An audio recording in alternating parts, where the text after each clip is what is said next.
Veľká Morava, nazývaná aj Veľkomoravská alebo Svätopluková ríša, je západoslovanským štátom, ktorého vznik sa datuje do roku 833. Je to po obsadení nitrianskeho kniežatstva Mojmírom. Názov Veľká Morava bol poprvýkrát spomenutý byzantským cisárom Konštantínom VII v roku 950 v jeho diele o spravovaní ríše De Administrando Imperio. Avšak jej polohu umiestnil na Balkán. Vysvetlením je, že hunská enkláva v srdci ríše rozdelila pôvodne súvislé územie so slovanským obyvateľstvom a Konštantínovi VII boli známe len južné kmene ako ich následníci.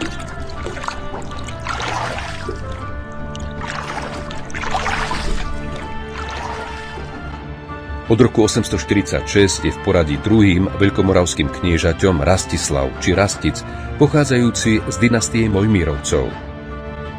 Za jeho panovania sa dôležitým hraničným bodom Veľkomoravskej ríše stáva Devín.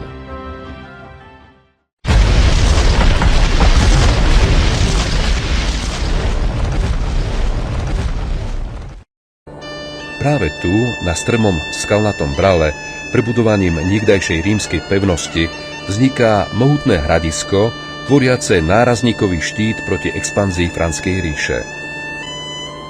Halštatské obdobie na Devíne sa datuje zhruba do obdobia medzi 7.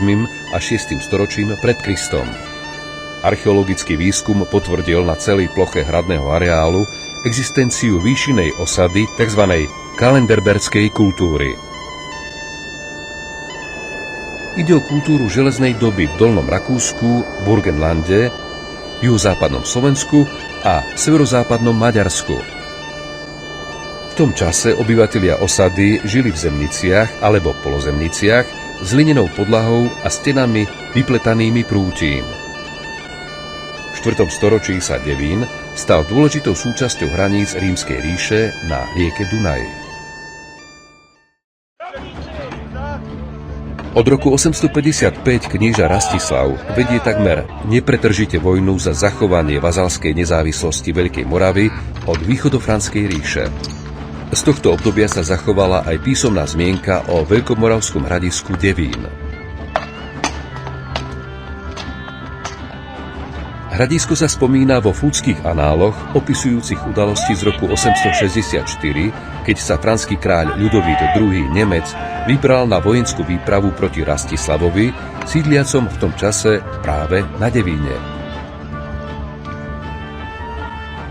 Veľkomoravské hradisko sa v análoch nazýva ako Dovina.